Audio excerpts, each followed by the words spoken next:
My fiance's phone rang during our vows with the most romantic ringtone I had ever heard. The words I do were still hanging in the air when Mark's phone started ringing. Not just any ring, this was soft, breathy, intimate. A woman's voice whispering, "Baby, I miss you so much," over and over in the most seductive tone I'd ever heard. And it definitely wasn't my voice. I watched my brand new husband's face drain of color as 150 wedding guests turned to stare. The church fell so silent you could hear Mrs. Henderson's hearing aid whistling 3 pews back. Mark fumbled desperately in his tuxedo pocket, his hands shaking so violently he nearly dropped the phone twice. Sorry, he mumbled, sweat beading on his forehead despite the October chill.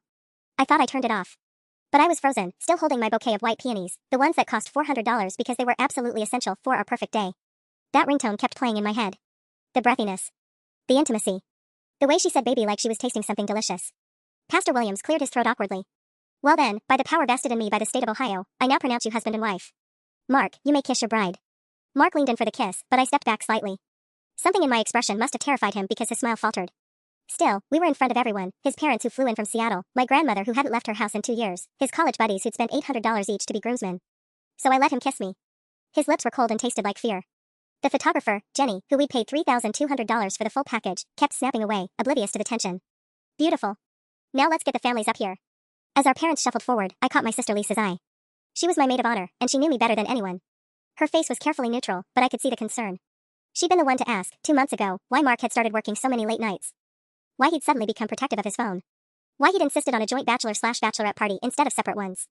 Just being modern, I told her then. He wants us to celebrate together. Now, watching him wipe sweat from his brow as he posed with his mother, I wondered if he just wanted to keep tabs on me. The ringtone had been so personal. So intimate. Like something a woman would record for a man she was sleeping with. A man she loved. A man who definitely wasn't supposed to be getting married to someone else at 2 p.m. on a Saturday in October. "Sarah, honey, smile," my mom called out, beaming with joy in her navy dress, the one she'd bought specifically because I said it brought out her eyes. I smiled. I had lots of practice smiling. I'd been smiling through Mark's work emergencies that always seemed to happen on weekends. Smiling through finding unfamiliar perfume on his shirt collar. Smiling through his sudden interest in guys' nights that lasted until 3 a.m. But as the photographer directed us into position after position, all I could think about was that ringtone. And how Mark had looked like a man who'd just watched his entire world collapse. Which, I was beginning to realize, might be exactly what had happened. The reception was held at the Riverside Country Club, the same place where Mark had proposed 8 months earlier.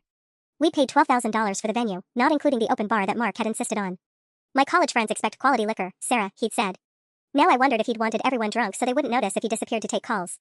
I managed to get through the receiving line, hugging 150 people who told me how beautiful I looked, how perfect everything was, how lucky Mark was. Mrs. Patterson from my office grabbed my hands and gushed, "That dress is stunning, dear. Worth every penny, I'm sure." The dress had cost $2,800. Plus $400 for alterations. Plus another $200 for the special undergarments the bridal shop said were absolutely necessary for the silhouette. I'd worked overtime for 3 months to pay for it without touching our joint savings account, the one Mark was supposed to contribute to but somehow never did. "Thank you," I kept saying, my cheeks aching from smiling. "Thank you so much for coming." But Mark was distracted, constantly patting his pocket where his phone was. During photos by the lake, he kept glancing at it. When the photographer asked us to gaze lovingly into each other's eyes for the romantic sunset shots, I saw him checking the screen behind my back. "Mark," I said quietly as Jenny positioned us for another shot. "Is everything okay?" "Fine, babe. Just work stuff." He pulled me closer, his hand trembling against my waist. You know how Peterson gets about the quarterly reports. I knew Peterson.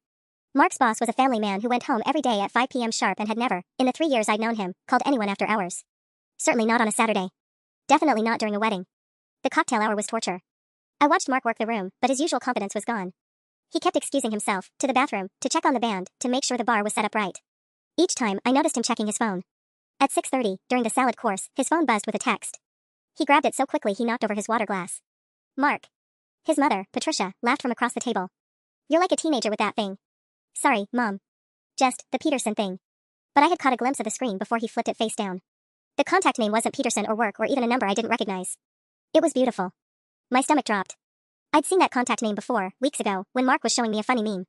When I'd asked who beautiful was, he'd laughed it off. Just one of the guys being an idiot. You know how Jake is with nicknames. Jake was his groomsman. Jake was sitting 2 tables over with his wife of 6 years, Carol. Jake looked relaxed, happy, completely uninterested in texting anyone. I excused myself to the bathroom, my $150 reception shoes clicking against the marble floor. In the mirror, I looked perfect, makeup flawless, hair exactly as we'd practiced during the $300 trial run, dress pristine. But my hands were shaking. When I returned to the table, Mark was gone again. He went outside to take a call, his father, Robert, explained. Said it was urgent. Through the floor-to-ceiling windows, I could see him on the terrace, phone pressed to his ear, pacing back and forth. Even from a distance, I could see the tension in his shoulders. And something else, the way he was moving, animated, almost tender. The way he touched his face while talking, like he was caressing someone who couldn't see him. That's when I knew. The ringtone. The text from Beautiful. The late nights, the defensive behavior, the sudden need for privacy. My husband of 4 hours was in love with someone else. When Mark came back inside, he was trying too hard to look casual. He slid into his seat next to me, grabbed his champagne flute, and took a long drink. Everything okay with Peterson? I asked, watching his face carefully. Yeah, just, number stuff. He wouldn't meet my eyes. Sorry, babe. I know this is our day. Our day. The phrase felt hollow now. We planned this day for 8 months, every detail meticulously chosen, every vendor carefully selected, every moment choreographed to perfection. I'd made spreadsheets. Color-coded timelines. I'd spent my lunch breaks for 2 months addressing invitations by hand because Mark said it would be more personal. The DJ, Mike from Elite Entertainment, who we'd paid $1,800 for, announced it was time for our first dance. Ladies and gentlemen, please welcome Mr. and Mrs. Mark Stevens to the dance floor for their first dance as husband and wife. The spotlight hit us as At Last by Etta James began playing. We'd chosen this song together, practicing the steps in our living room on Sunday mornings. Mark had dipped me during the final chorus, both of us laughing as I nearly fell over our coffee table. But now, as he held me close, his phone buzzed against my hip where it was tucked in his jacket pocket. Once. Twice. 3 times in rapid succession. Mark, I whispered as we swayed. Turn it off. I can't. The Peterson thing. It's Saturday night. Peterson is having dinner with his family. His grip on my waist tightened. Sarah, please. Just let me handle this. The song felt endless. Every few seconds, another buzz. Each time, Mark's body would tense, his attention drifting. Our wedding guests watched from their tables, smiling and recording on their phones, completely unaware that the groom was getting a steady stream of messages from another woman. When the song finally ended, everyone applauded. Mark kissed my cheek for the cameras, but I felt him checking his pocket again. Time for the father-daughter dance. Mike announced. As my dad took my hand and led me back onto the dance floor, I saw Mark practically sprint toward the exit. Through the windows, I watched him answer his phone before he was even fully outside. You look beautiful, sweetheart, Dad said as we danced to Butterfly Kisses, the song that had made me cry when I'd picked it 6 months ago. But you look worried. Everything all right? My father had walked me down the aisle, beaming with pride in his rented tuxedo. He'd saved for months to pay for the rehearsal dinner at Marcello's, $2,400 for 40 people, including the wine pairings Mark had insisted on. Dad worked construction, that money represented weeks of overtime. I'm fine, Daddy. Just overwhelmed. But I wasn't fine. As we turned, I could see Mark on the terrace, and this time his body language was different. Urgent. Distressed. He was running his free hand through his hair, something he only did when he was really upset. At one point, he pressed his palm against the glass door, leaning his forehead against it. That's normal, Dad continued, spinning me gently. Wedding day jitters. Your mother was so nervous before our wedding, she threw up twice. Did she get mysterious phone calls during the reception? Dad's smile faltered slightly. What? Nothing. Sorry. Just tired. When the dance ended, Mark still wasn't back. The best man, David, approached me looking uncomfortable. Hey, Sarah? Mark asked me to tell you he'll be right back. Some kind of work emergency. David had been Mark's roommate in college. I'd known him for 3 years, and he was a terrible liar. He couldn't look me in the eye, kept shifting his weight from foot to foot. What kind of emergency, David? He didn't say. Just that it was important. Through the windows, I could see Mark pacing faster now, his free hand gesturing animatedly. Whatever conversation he was having, it was intense. Personal. The kind of conversation you have with someone who matters deeply to you. The kind of conversation you definitely don't have with your boss on your wedding night. I couldn't take it anymore. I walked out onto the terrace, my reception dress trailing behind me, and found Mark hunched over his phone by the stone railing overlooking the lake. Baby, I know this is hard, he was saying in a voice I'd never heard before, soft, desperate, pleading. But I can't just leave right now. There are 150 people in there.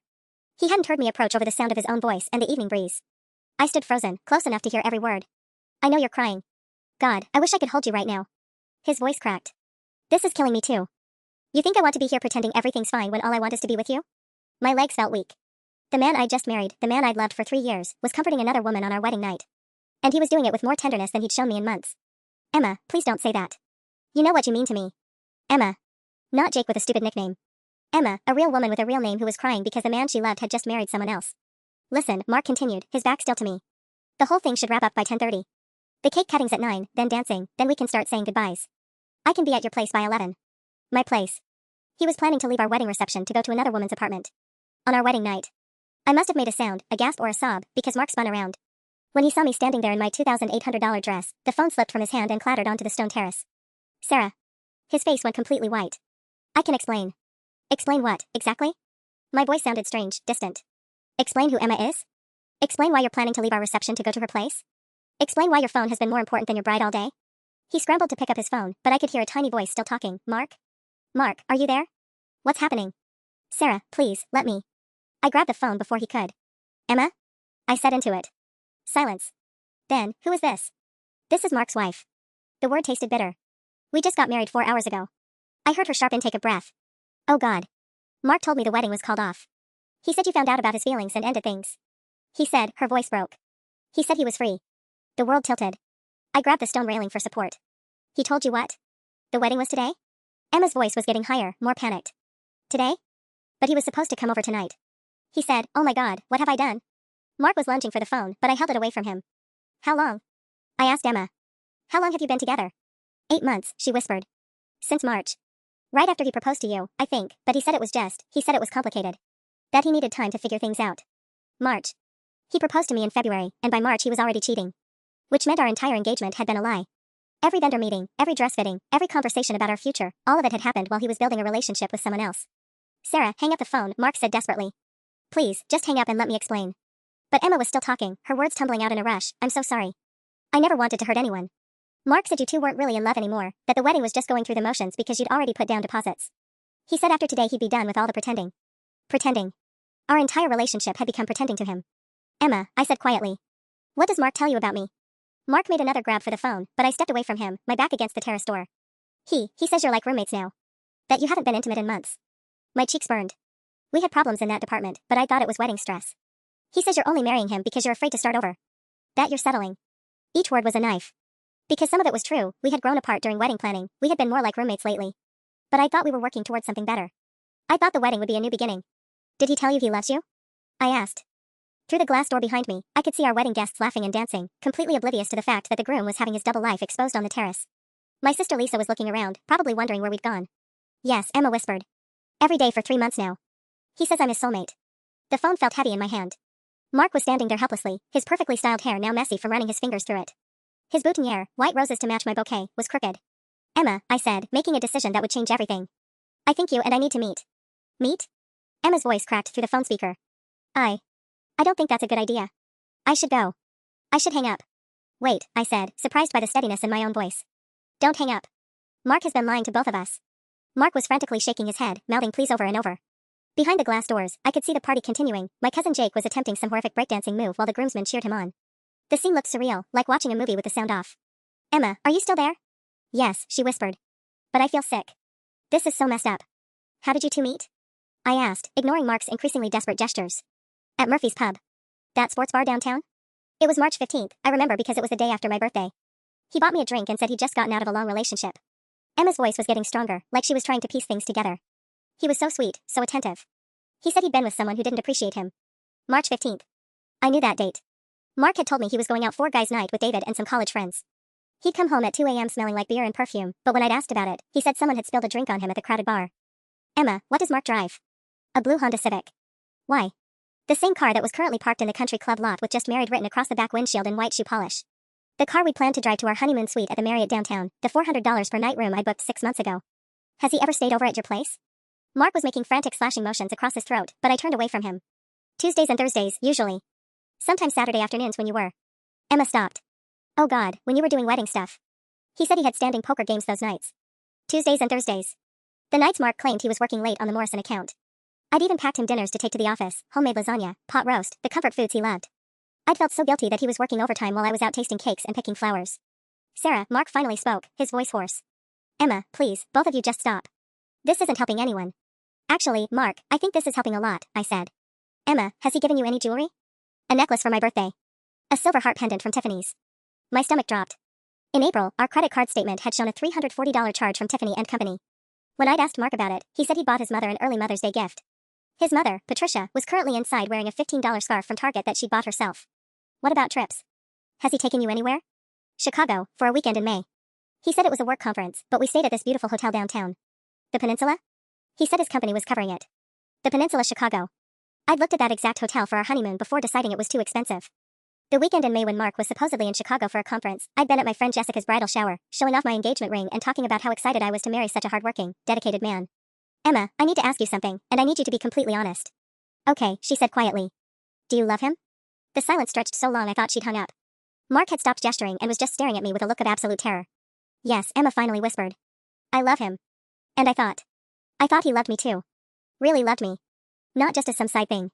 He told you the wedding was called off? Last week. He said you'd had a big fight and realized you were making a mistake. He seemed so relieved, so happy. We made plans for tonight, dinner, wine, talking about our future. A real future. Her voice broke. He brought a suitcase over yesterday. Said he was ready to start over. A suitcase. While I was getting my nails done for the wedding, the $85 gel manicure that was supposed to photograph perfectly, Mark had been packing clothes to move in with his mistress. Through the glass, I saw my sister Lisa approaching the terrace doors.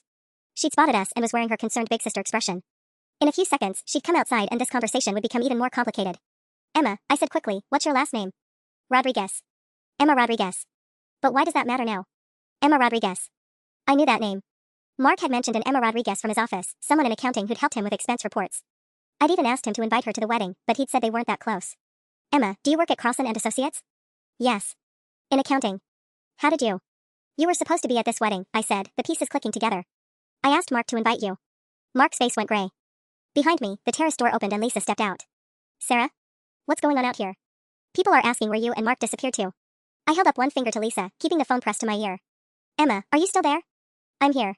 And I think I need to come to this wedding. Emma, no, Mark said loudly enough that Lisa could hear. Don't come here. This is insane. But Emma was already talking over him. What's the address? I need to see this for myself. I need to understand what's been happening. Lisa stepped closer, her bridesmaid dress rustling against the stone terrace. Sarah, who are you talking to? And why does Mark look like he's about to pass out? I covered the phone's microphone. Lisa, I need you to go back inside and tell everyone that Mark and I are having a private moment. Buy me 10 minutes. Sarah. Please. Just trust me. Lisa looked between Mark and me, her expression shifting from confusion to alarm. She'd been my maid of honor through 8 months of wedding planning, had listened to me stress about centerpieces and seating charts and whether Mark seemed distant lately. My smart, protective older sister who'd always been able to read me like a book. 10 minutes, she said firmly. Then I'm coming back out here with reinforcements. As Lisa went back inside, I uncovered the phone. Emma, the address is 847 Riverside Drive. But before you come, I need to know something else. What? Emma's voice was steadier now, like she'd made some kind of decision. The ringtone. The one that played during our ceremony. Was that you? Mark actually groaned and sat down heavily in one of the wrought iron chairs that cost the country club an extra $200 for the terrace setup. Ringtone? Emma sounded confused. What ringtone? Someone called Mark during our vows. A woman's voice saying, baby, I miss you so much over and over. Very intimate. That wasn't me. I would never, wait. Emma's voice changed. Mark, how many women are you seeing? Mark's head snapped up. What? Emma, no, it's not like that. Because if that wasn't me calling, and it wasn't Sarah. Emma's voice was getting sharper. Who else has been calling you baby? I felt a hysterical laugh bubble up in my throat. This was getting worse by the minute. Mark, exactly how many women are you juggling? It's not, Sarah, you don't understand. Then explain it. I shouted, loud enough that a few guests near the windows turned to look through the glass. Explain why your phone has been ringing with romantic messages all day. Explain why you've been planning to leave our reception to go to Emma's apartment. Explain why you told Emma our wedding was called off while you were literally putting on your tuxedo this morning. Mark buried his face in his hands. The ringtone, it might have been Jess. Jess? Emma's voice cracked through the phone speaker. Who the hell is Jess? I demanded. Look, it's complicated. Jess and I have been friends for a while, and sometimes she calls when she's had too much wine, and she gets a little affectionate. But it doesn't mean anything. Emma made a sound like she'd been punched. Friends? Mark, you told me I was the only one. You said Sarah didn't count because you were breaking up anyway, but that I was the only one who mattered. You are. Jess is just. Just what? I interrupted. Just another woman you've been lying to? Just another person whose feelings don't matter as long as Mark Stevens gets what he wants. Through the glass doors, I could see our wedding guests enjoying cocktail hour. My dad was talking animatedly with Mark's college buddies, probably telling embarrassing stories about my childhood. My grandmother was sitting with Mark's mother, both of them looking delighted to finally be family. The photographer was capturing candid moments of joy and celebration. None of them knew that the groom had just confessed to cheating on me with at least 2 different women. I'm coming there, Emma said decisively. I need to see this wedding for myself. I need to understand what kind of person I fell in love with. Emma, please don't, Mark begged. This will just make everything worse. Worse for who, Mark? Worse for you? Emma's voice was ice cold now. Because I'm pretty sure it can't get much worse for Sarah or me. We're the ones who've been lied to. How long will it take you to get here? I asked. 20 minutes. Maybe 15 if traffic's light. Mark stood up abruptly, swaying slightly. Sarah, I'm begging you. Don't do this. Think about everyone inside, our families, our friends. Think about what this will do to them. What this will do to them. I stared at him in disbelief. Mark, you did this. You created this situation when you decided to cheat on me for 8 months. When you decided to lie to Emma about calling off the wedding. When you decided that your wedding day was a good time to plan a rendezvous with your mistress. Mistresses, Emma corrected bitterly through the phone. Don't forget about Jess. The terrace door opened again, and this time it was David, the best man. He looked nervous, fidgeting with his bow tie. Hey, guys. The photographer wants to do the cake-cutting photos in about 15 minutes. And your mom is asking where you disappeared to, Sarah. I looked at my watch, a vintage Cartier that had been my grandmother's, given to me this morning as my something old. It was 8:47 p.m. In 13 minutes, Emma Rodriguez would walk into my wedding reception and come face to face with the man who'd been lying to both of us. Tell them we'll be right there, I said to David, my voice surprisingly calm. As David went back inside, I turned to Mark. You have 13 minutes to figure out what you're going to say when Emma gets here. Because I'm not covering for you anymore. Mark's face crumpled. Sarah, what if we left? Right now. We could get in the car and drive to the hotel, and I could explain everything properly. Away from all this chaos. Explain what, exactly? How you been living a double life for 8 months? How you told Emma our wedding was cancelled while you were getting fitted for your tuxedo last week? I was still holding his phone, and it buzzed with another text. The screen lit up with beautiful again, and this time I swiped to read it. Asterisk mark, I just talked to your wife. How could you lie to me like this? I'm coming to see what kind of man you really are. Asterisk. I held the phone out so Mark could see it. Looks like Emma's having second thoughts about you too. Give me the phone, Sarah. Please. So you can call her back? Convince her not to come? Feed her more lies about how I'm the crazy ex-girlfriend who won't let go? I shook my head. No. I'm done protecting you from the consequences of your choices. Through the windows, I could see my parents talking with Mark's parents at the head table. My mom kept glancing toward the terrace, probably wondering why we'd been gone so long. She'd spent 3 hours this morning helping me get ready, carefully pinning each bobby pin in my hair while telling me how proud she was, how happy she was to see me marrying such a solid, dependable man. Solid. Dependable. The words felt like a joke now. Sarah, listen to me. Mark stepped closer, his voice taking on that pleading tone I'd heard him use with Emma just minutes ago. I know I screwed up. I know I hurt you. But we can fix this. We can go to counseling, we can work through this together. Work through this? I stared at him. Mark, you told another woman you loved her. You planned to move in with her. You were going to leave our reception tonight to be with her. But I didn't. I'm here, aren't I? I married you. Only because Emma didn't know the wedding was actually happening. If she'd known, would you have gone through with it? Mark's silence was answer enough. My phone buzzed in my small beaded clutch, the $200 vintage purse I'd found on Etsy because it perfectly matched my dress. It was a text from Lisa, asterisk mom's asking questions. Dad's getting suspicious. Whatever's happening, you need to wrap it up or come inside. People are starting to notice. Asterisk. I looked at my watch again. 8:52 p.m. Emma would be here any minute. Mark, I need to ask you something, and I want you to be honest for once in your life. He nodded eagerly, like honesty was some kind of lifeline. When you woke up this morning, what was your plan? Were you actually going to stay married to me, or were you just going through with the ceremony to avoid embarrassment? Mark ran his hands through his hair again, completely destroying what was left of his styling. I thought maybe if we got married, if we made it official, my feelings for Emma would go away. That it was just cold feet, you know? Pre-wedding jitters. So you were hoping to use our marriage to get over your affair. It wasn't supposed to be an affair. It happened, and then it kept happening, and I didn't know how to stop it without hurting everyone. So instead you hurt everyone worse. A car door slammed in the parking lot. Through the country club's front windows, I could see a small brunette woman in jeans and a sweater walking toward the entrance, her shoulders set with determination. Emma Rodriguez had arrived at my wedding. That's her, I said, watching Emma approach the country club's entrance. Even from a distance, I could see she was beautiful, petite, with long dark hair and the kind of confident stride that came from righteous anger. Mark followed my gaze and went completely pale. Oh God. Sarah, please, we have to stop this before she gets inside. But I was already moving toward the terrace door. Actually, Mark, I think it's time everyone met the real you. I slipped back into the reception, Mark stumbling behind me like a man walking to his execution. The party was in full swing, Uncle Jerry was regaling anyone who'd listen with his fishing stories, the bridesmaids were doing shots at the bar, and kids were running between tables while their parents pretended not to notice. Lisa intercepted me immediately. Sarah, what the hell is going on? You look like you've seen a ghost, and Mark looks like he's about to throw up. Where's Mom? I asked, scanning the room. Table 3, talking to Aunt Margaret about her hip replacement. Sarah, you're scaring me. Through the main entrance, I saw Emma approaching the reception desk. The hostess, a young woman named Katie who we'd tipped $50 in advance to make sure everything ran smoothly, was checking her clipboard. Lisa, I need you to do something for me, and I need you not to ask questions. Okay. Lisa's voice was cautious. Get the photographer. Tell Jenny I want her to document everything that's about to happen. Everything. What's about to happen? Before I could answer, Katie was leading Emma into the reception hall. Emma looked exactly like her voice had sounded on the phone, hurt, determined, and absolutely furious. She was scanning the room, clearly looking for Mark. Mark grabbed my arm. Sarah, I'm begging you. Let me handle this quietly. Let me talk to her outside. Like you handled telling her our wedding was cancelled? I pulled free from his grip. No, Mark. You wanted to juggle multiple women? Now you get to face them all at the same time. Emma spotted us and started walking over, her heels clicking against the hardwood dance floor. Conversations began to quiet as people noticed the unfamiliar woman in street clothes moving through our formal reception with obvious purpose. Oh shit, David muttered, appearing at Mark's side. Dude, who is that? Mark Stevens, Emma called out when she was still 10 feet away, her voice carrying across the now quieting reception hall. We need to talk. Now. The DJ, apparently sensing drama, lowered the music. More heads turned toward us. I saw my mother stand up from her table, confusion written across her face. Mark stepped forward, his hands raised like he was approaching a dangerous animal. Emma, please, not here. Can we go outside? Outside where you can lie to me some more. Emma's voice was getting louder. Where you can tell me more stories about how your wedding was cancelled and your fiancé was just a crazy ex who wouldn't let go? A collective gasp went up from the nearby tables. Mark's college friend stopped mid-conversation. His mother, Patricia, dropped her wine glass. Emma, I can explain. Explain what?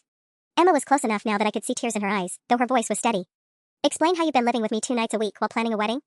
Explain how you bought me a Tiffany necklace with money from your joint account with your wife? The word wife hit the room like a bomb. My grandmother clutched her chest. My father started to rise from his chair, his face darkening. Wait, Emma continued, her eyes finding mine. You must be Sarah. The roommate he was going to break up with after today. I nodded, surprised by how calm I felt. And you must be Emma. The woman my husband planned to move in with tonight. The reception hall fell completely silent except for the soft jazz still playing through the speakers. Emma's eyes swept across the reception hall, taking in the white linens, the centerpieces that cost $75 each, the ice sculpture of intertwined hearts that we'd paid $400 for. Her gaze lingered on the wedding cake, 3 tiers of vanilla bean with buttercream roses, $650 from Delacroix Bakery. This is real, she said, her voice barely above a whisper. The wedding actually happened. Mark stepped between us, his tuxedo jacket wrinkled now from his nervous sweating. Emma, please, let me explain. Explain? Emma's voice cracked like a whip. Mark, you brought a suitcase to my apartment yesterday. You said we were going to start our life together tonight. You helped me pick out lingerie for when you came over after the cancelled wedding. My mother gasped audibly from across the room. Several of the older guests were fanning themselves with their programs, the programs I'd spent 2 weeks designing, with our love story printed on the back. The love story that was apparently complete fiction. You bought her lingerie? I asked, my voice deadly calm. Emma reached into her purse and pulled out a small Victoria's Secret bag. He didn't buy it. He gave me money to buy it myself. $85 from what he said was his emergency fund. The emergency fund. The $500 I'd insisted we keep in cash for wedding day disasters, forgotten boutonnieres, last-minute vendor problems, unexpected expenses. Mark had access to it because I trusted him completely. Mark Stevens, my father's voice boomed across the reception hall as he strode toward us, still wearing the boutonniere that matched mine. What the hell is going on here? Behind him, I could see both sets of parents converging on our little drama. Patricia Stevens looked like she might faint. My mother had her hand pressed to her mouth in horror. Dad, please, Mark started. I'm not your father, Dad snapped. Not anymore. Sarah, honey, what is this woman talking about? Before I could answer, Emma spoke up. I'm talking about the fact that your son-in-law has been cheating on your daughter for 8 months. I'm talking about the fact that he told me he was single. I'm talking about the fact that he was supposed to come to my apartment tonight after leaving this reception. Uncle Jerry, who'd been nursing his 3rd whiskey at the bar, let out a low whistle. Well, I'll be damned. Language, Jerry, Aunt Margaret hissed, but her eyes were glued to the unfolding scene. Mark's best man David stepped forward, his face flushed with embarrassment. Mark, man, what the hell? You told us you were having cold feet, not that you were seeing someone else. You knew? I turned on David. You knew he was cheating? No. I mean, not exactly. He said he was confused about getting married, that he'd met someone who made him question everything. We told him that was normal, that everyone gets scared before their wedding. Lisa appeared at my elbow, her face pale but determined. Sarah, do you want me to get security? We can have her escorted out. No, I said firmly. Emma has every right to be here. More right than some of these people, actually, since Mark was planning to leave with her tonight anyway. Emma was staring at the head table, where our untouched champagne flute sat next to the card box, the antique birdcage I'd found at 3 different estate sales before finding the perfect one for $125. How much did this cost? She asked suddenly. This whole thing. How much money did you spend on a wedding to a man who was planning to abandon you before the night was over? I did the math quickly in my head. $43,000. Not including the honeymoon. Emma's eyes widened. 43,000? Mark, where did you tell me you got the money for our weekend in Chicago? You said it was a work bonus. It was. It was our vacation fund, I interrupted, the pieces clicking together. We were saving for Italy next summer. There was $1,500 in that account 2 months ago. Mark's face crumpled. Around us, wedding guests were pulling out their phones, some recording, others presumably texting friends about the disaster they were witnessing. In the corner, I saw Jenny the photographer snapping away. Lisa had apparently found her and given her my message about documenting everything. Sarah, Mark pleaded, can we please talk about this privately? Upstairs, or in the manager's office? This doesn't have to be public. Public? I looked around at our 150 guests, all staring at us with varying degrees of shock, horror, and fascination. Mark, you made this public when you decided to have an affair during our engagement. You made it public when you invited Emma into our marriage without telling either of us the truth. Emma was still staring at the cake, tears finally spilling down her cheeks. I helped him practice his vows, she whispered. Last Tuesday, at my apartment. He said he was rehearsing for a work presentation, but he was practicing the words he was going to say to you. The bottom dropped out of my world.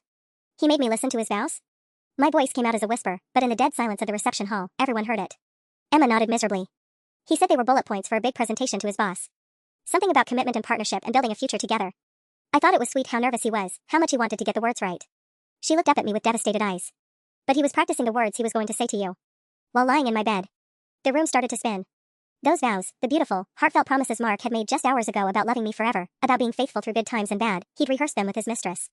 The words that had made me cry with joy, that I thought came from his heart, had been focus grouped with another woman. Sarah, honey, sit down. My mother appeared beside me, guiding me to the nearest chair. You're white as a sheet. But I couldn't sit. Couldn't stay still. The fury that had been building all evening was reaching a boiling point.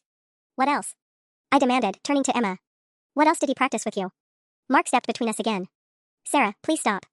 You're making this worse for everyone. I'm making this worse? I laughed, and it came out harsh and brittle. Mark, you practiced our wedding vows with your girlfriend. I don't think I can possibly make this any worse than it already is.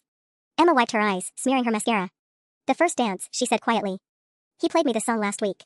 At Last by Etta James. He said it was his favorite song, that it reminded him of when he knew he'd found the right person.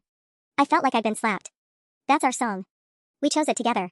He told me he picked it because it described how he felt when he met me. Like he'd been waiting his whole life, and then at last his love had come along.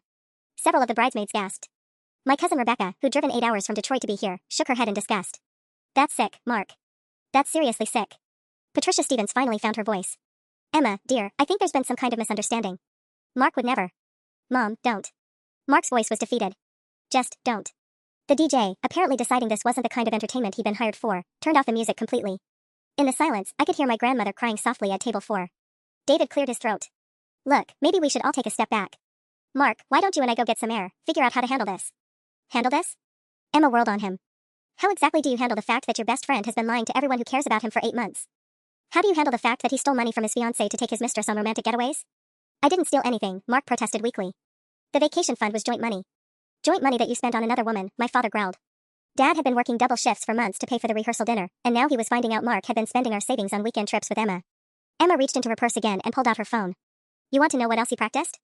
He showed me pictures from your engagement session. Said they were fake, just for show, that you'd hired the photographer to help you pretend you were still happy together.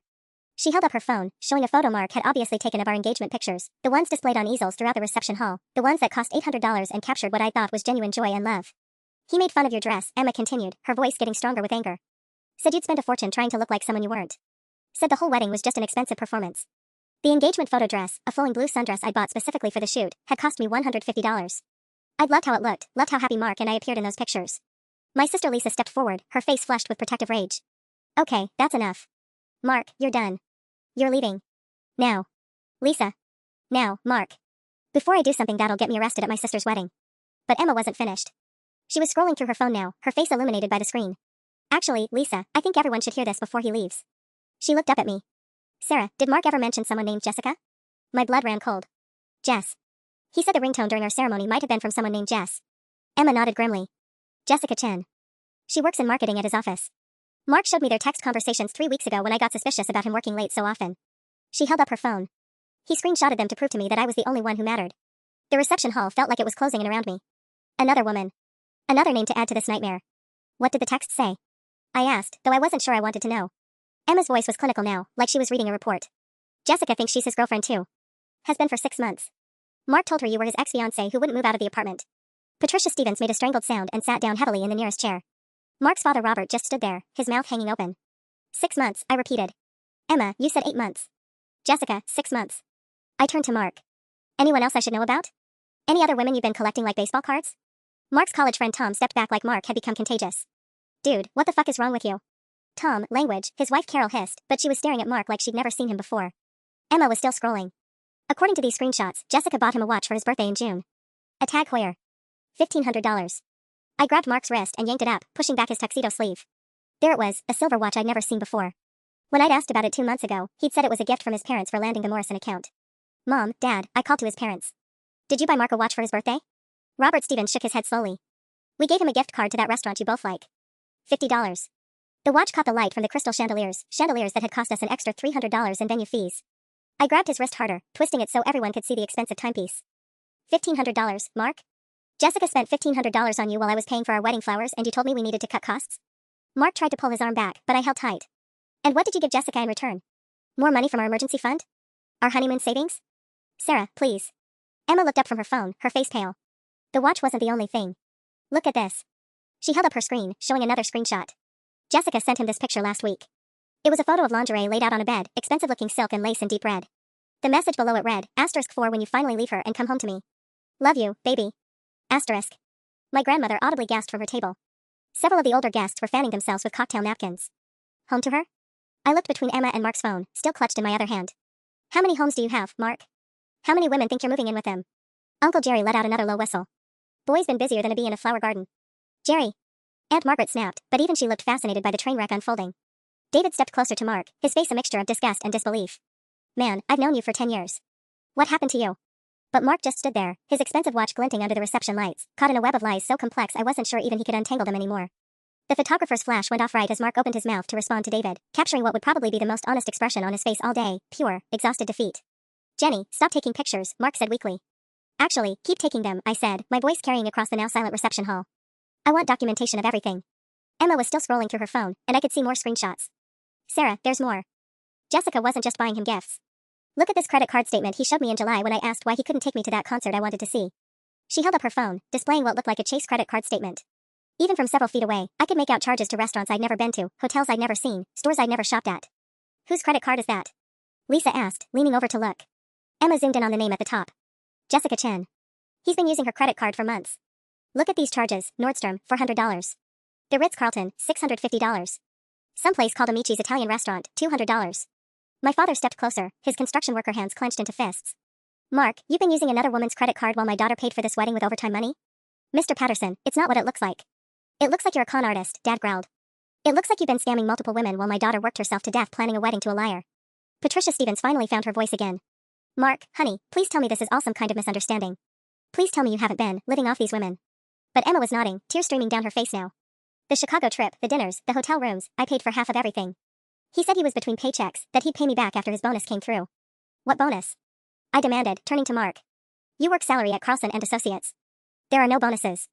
Mark's college friend Brad, who'd been eerily quiet until now, suddenly straightened up. Wait. Mark, didn't you ask to borrow $300 from me last month? You said it was for wedding expenses, that you'd pay me back after the honeymoon. The dominoes were falling faster now. Tom nodded slowly. He borrowed money from me too. $500 in April. Said Sarah's dress alterations cost more than expected. My dress alterations had cost exactly what we budgeted, $400, which I paid myself after working 3 Saturday shifts at the office. Anyone else? I asked the room at large. Anyone else loan money to my husband for our wedding expenses? Mark's cousin Kyle raised his hand sheepishly. $200 in May. He said the flowers were more expensive than planned. The bar setup fee, added Jake from the groomsmen table. $350. He said the country club had added last-minute charges. I was adding numbers in my head, at least $1,350 borrowed from friends and family, all under the pretense of wedding costs I'd already covered myself. Money that had probably gone to hotels and dinners with Emma and Jessica. So let me understand this, I said, my voice echoing in the silent reception hall. You've been borrowing money from our friends for fake wedding expenses, spending our vacation fund on romantic getaways with Emma, using Jessica's credit card for God knows what, and telling all 3 of us different stories about your living situation? Mark slumped against the wall, his boutonniere finally falling off his lapel and hitting the floor. Sarah, I never meant for it to get this complicated. Complicated? Emma stepped forward, her anger overriding her tears. Mark, you told me last week that after tonight, we could start planning our own wedding. You said once you got through this obligation to Sarah, we could have the real thing. The word obligation hit me like a physical blow. Our entire 3-year relationship, our engagement, our wedding, it had all been reduced to an obligation in his mind. Our own wedding, I repeated slowly. Emma, were you planning to marry him? She nodded miserably. Next summer. We looked at rings online 2 weeks ago. He said once he was free from all this, she gestured around the reception hall, we could do things right. What kind of rings? Lisa asked, and I could tell she was building towards something. Emma pulled up another screenshot on her phone. This one.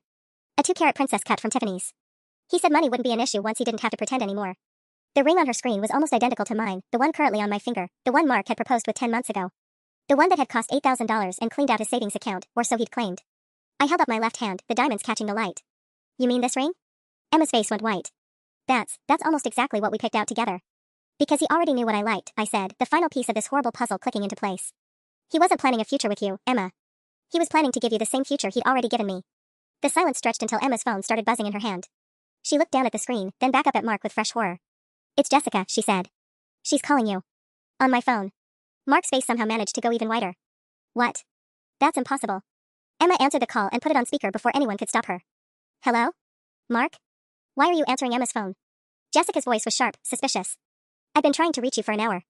You said you'd call me after you dealt with your crazy ex-fiancé today. The reception hall was so quiet I could hear people breathing. My grandmother had given up on her fan and was just staring with her mouth open. Jessica, this is Emma, Emma said, her voice deadly calm. I'm standing here with Mark and his wife Sarah at their wedding reception. Wife. Jessica's voice cracked through the speaker. What wife? Mark told me Sarah was his ex. He said the wedding was called off weeks ago because she found out about us and went psychotic. I felt something break inside my chest. Psychotic? Emma held the phone closer to me. Jessica, this is Sarah. We got married 4 hours ago. The sound that came through the phone was somewhere between a scream and a sob. No. No, no, no. Mark, get on this phone right now. Tell me this is some kind of sick joke. Mark finally stepped forward, his hands shaking as he reached for the phone. Jess, I can explain. Explain what?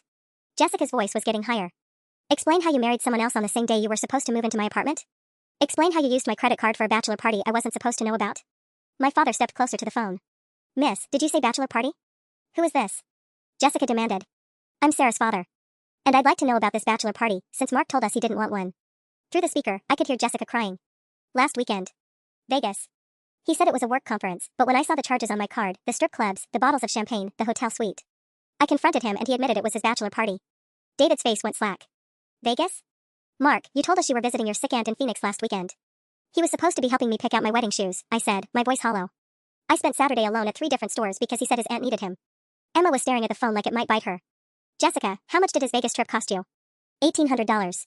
But he promised he'd pay me back with his signing bonus from the new job. Robert Stevens stepped forward. What new job? Mark, you didn't tell us about a new job. Mark was pressing his palms against his temples now, rocking slightly. There is no new job. There is no signing bonus. There is no sick aunt in Phoenix. Patricia Stevens let out a strangled sob. Mark, what have you done? But Jessica wasn't finished. Sarah, I need to ask you something. Has Mark shown you any apartment listings? Because he's been sending me pictures of places for us to move in together. Said he'd have money for a deposit after this weekend. What money? I asked, though I was starting to suspect I knew. The wedding gift money. He said his family always gives cash gifts at weddings, and since he was just going through the motions anyway, he might as well benefit from it. The wedding gifts. The elegant card box I'd spent hours decorating, currently sitting on our gift table filled with envelopes from 150 guests who'd traveled here, bought new clothes, taken time off work to celebrate what they thought was a real marriage. Lisa walked over to the gift table and picked up the ornate birdcage, shaking it slightly. The sound of envelopes rustling filled the silent room. Sarah, there's probably $5,000 in here. Maybe more. Money from people who love us, I said, my voice breaking. Money from your parents, who drove 12 hours to be here. Money from my grandmother, who's living on Social Security but still gave us $100 because she wanted to help us start our life together. Mark finally looked up from his hands. Sarah, I wasn't actually going to take the gift money. I was just talking. Like you were just talking when you practiced our wedding vows with Emma? I shot back. Like you were just talking when you promised Jessica you'd marry her next summer? Emma was scrolling through her phone again, and her expression kept getting darker. Sarah, there's something else. Jessica, are you still there? I'm here. Jessica's voice was small now, defeated. The Valentine's Day flowers. The ones Mark sent you in February. Do you still have the card? Yeah, why? Can you read it to us? Through the speaker, I heard rustling papers. Then Jessica's voice, thick with tears, to my one true love. I can't wait to spend forever with you. All my love, Mark. I grabbed the back of the nearest chair for support. February 14th. Mark, what did you give me for Valentine's Day? He closed his eyes. Dinner at Olive Garden. And what did you tell me when I mentioned that we'd never exchanged love letters or romantic cards? That I wasn't good with words, he whispered. That I preferred to show my feelings through actions. Emma made a sound like she'd been punched. He wrote me love letters too. Pages and pages. I kept them all. The photographer's flash went off again, and this time Mark didn't even react. He was completely broken now, caught in a web of lies so extensive that even he seemed overwhelmed by the scope of it. How many? I asked quietly. How many women, Mark? Because I'm starting to think Emma and Jessica aren't the only ones. Mark's silence was answer enough. David pulled out his own phone, his face grim. Mark, I'm looking at your Instagram right now. You posted a story 3 hours ago from the ceremony. He held up his screen. But look at the comments. I leaned over to see David's phone. There, under Mark's photo of us at the altar, were dozens of comments. But 3 stood out like neon signs. Asterisk at @JessicaChin_marketing. Wait, I thought you said this was your cousin's wedding? Why are you in a tux? Asterisk. At MR_accounting, this is so weird, you told me you were the best man today. Asterisk at AmandaK_fitness, congrats babe. Can't wait to celebrate with you later tonight like we planned red heart asterisk. The room went dead silent. Emma grabbed the phone from David's hands. Amanda? Who the hell is Amanda? Mark actually swayed on his feet. That's not. She's just a friend from the gym. A friend who's planning to celebrate your wedding night with you? My voice came out as a whisper, but everyone heard it. Through the speaker, Jessica made a choking sound. Mark, did you tell Amanda the same story you told me? That Sarah was your crazy ex? How many gyms do you go to? Emma demanded. Because you told me you worked out at Planet Fitness on 5th Street. He told me LA Fitness on Broad, I said numbly. Said he needed the pool for his bad shoulder. Lisa was frantically typing on her phone. Amanda K_fitness, here's her profile. She held up her screen showing a blonde woman in workout gear. Amanda Kelly, personal trainer at Gold's Gym downtown. Mark, that's 3 different gyms. Patricia Stevens stood up abruptly, her chair scraping against the floor. I need air. I can't listen to this anymore. She stumbled toward the terrace doors, Robert close behind her. But Emma was already clicking on Amanda's Instagram profile. Sarah, look at this. She posted a story 2 hours ago. She held up the phone showing a photo of champagne and rose petals scattered on a bed. The caption read, asterisk ready for my man to come home to me tonight. Finally free. 2 hearts asterisk. The champagne looked expensive. The rose petals were arranged in a heart shape. Someone had put thought and money into the setup. Finally free, I repeated. Mark, how many women did you tell that today was your Liberation Day? Before Mark could answer, his phone, still in my hand, started ringing again. The contact name this time was just a number, but the ringtone was different. Instead of the sultry whisper, this was a cheerful pop song. I answered it without thinking. Hello? Mark. Oh my god, I've been waiting for your call. The voice was young, bubbly, excited. How did it go? Did you tell her? Are you officially divorced now? Emma and I locked eyes across the space between us. Divorced? Emma mouthed. Who is this? I asked the caller. This is Brittany? Mark's girlfriend? Who is this, and why do you have his phone? The reception hall erupted. Several guests started talking at once. Uncle Jerry actually applauded, and my father looked like he was seriously considering violence. Brittany, this is Sarah. Mark's wife. We got married today. Married? The voice went shrill. But he said he was getting divorced today. He said his wife finally signed the papers and he was free to be with me. Lisa grabbed my shoulder for support. Mark told this girl you were already married? To someone else? Through the phone, Brittany was still talking. He showed me the divorce papers last month. They had your name on them. Sarah Patterson versus Mark Stevens. Those were never divorce papers, I said, my voice hollow. We were never married before today. But he said you guys got married right out of college and it was a huge mistake, and you'd been separated for 2 years. Brittany's voice was getting smaller, more confused. Mark finally spoke up. Brittany, I can explain. No, she shrieked through the phone. Don't you dare. I gave you $8,000 for your lawyer fees. I bought you a car because you said your wife took yours in the separation. My head snapped up. What car? Emma was staring at Mark with dawning horror. The BMW. The one you said was a company car from your promotion. Mark doesn't have a BMW, I said slowly. He drives the Honda. No, he drives a BMW M3, Emma insisted. Silver. License plate, oh god, I helped him pick out the custom plate. It says free man. The irony would have been funny if it wasn't so devastating. Mark had been driving around in a car paid for by one girlfriend, with license plates celebrating his freedom from me, while visiting multiple other women. Brittany was still on the phone, crying now. The lawyer fees, the car payments, the apartment deposit. Mark, I gave you everything I had because you said once you were free we could get married and start a family. How old is Brittany? Lisa asked quietly. Through the speaker, Brittany answered herself, I'm 22. Mark said he wanted someone young and fresh, someone who hadn't been ruined by a bad marriage like his wife had been. 22. She was 6 years younger than me, barely out of college, and Mark had convinced her to fund his elaborate deception with her savings. Brittany, I said gently, how much money did you give him total? $12,000 over 6 months. But he promised he'd pay me back with the settlement money from the divorce. $12,000. More than a quarter of what our entire wedding had cost. Money from a girl who was probably making entry-level wages, convinced she was helping the man she loved escape from an unhappy marriage that had never existed. Emma sank into a nearby chair. I gave him almost $3,000. Jessica's credit cards, the trips, the gifts, and now Brittany with $12,000. Plus what he borrowed from friends and family, Lisa added, her voice clinical. We're looking at close to $20,000 that he's taken from various women. The math hit me like a physical blow. $20,000, nearly half of what I'd spent on our wedding, money that had come from women who thought they were investing in a future with Mark Stevens. Ladies and gentlemen, Uncle Jerry called out, raising his whiskey glass, I believe we just witnessed the most expensive con game in wedding history. The weight of it all finally hit me. $20,000 stolen from women who loved him. A wedding paid for with my overtime money while he lived off his victims. 3 years of my life given to a man who saw me as nothing more than an obligation to endure. But as I stood there in my $2,800 dress, surrounded by 150 people who had witnessed the complete destruction of what they thought was a fairy tale, I felt something unexpected, relief. You know what, Mark? I said, my voice carrying across the silent reception hall. I need to thank you. Mark looked up, confusion replacing the defeat in his eyes. What? I said thank you. Because you just saved me from spending the rest of my life married to a sociopath. I turned to face our guests, many of whom were still recording this disaster on their phones. Everyone, I have an announcement to make. I walked over to the DJ booth, my heels clicking against the hardwood floor with newfound purpose. Mike handed me the microphone without a word. Ladies and gentlemen, thank you all for coming to celebrate what you thought was my wedding day. As you just witnessed, it turns out I married a con artist who's been running schemes on multiple women for months. I looked directly at Mark, who had gone pale again. But here's the thing, this is still going to be a celebration. Because I just discovered I'm not legally married to this person. Emma looked up sharply.